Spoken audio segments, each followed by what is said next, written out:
ndakuramukije urabona ko bisa amashurwe amashurwe yerekana yuko mije kwakirwa n'iteka ryinshi n'abarundi bari hano hanyuma urugendo n'urw'akazi kubera nyine icyubahiro umukuru w'igihugu igihe yakira abarundi i Bujumbura mu Burundi bakorera mu mahanga yavuze ati abaserukira igihugu iyo bari ndabasaba yuko bazoza barahura n'abarundi bakavugana.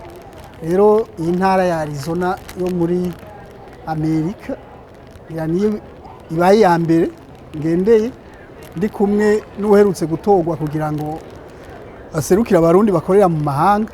Rero twarabivuganye hanyuma turabona yuko uyu munsi noshikino kugira ngo tuze tubonane n'abarundi ba muri ino ntara tuvugane ivyerekeye igihugu n'ingene twoshobora gukorera hamwe mu guteza imbere igihugu cacu. Ico rero bonyitega ko ni jambo ryo guhuza abarundi, ni jambo ryo kubwira abarundi yuko igihugu ari cabo kugira ngo ubuhinga n'ubumenyi ivyo babona ivyo bamaze kwakira ivyo bamaze kumenya twobijana iwacu kugira ngo duteze imbere igihugu kuko hajya mu bisanzwe ibihugu nka byose byo ku isi byagiye bitezwa imbere n'abantu bava muri ivyo bihugu baba bagiye gukorera hanze aho barahura ubumenyi.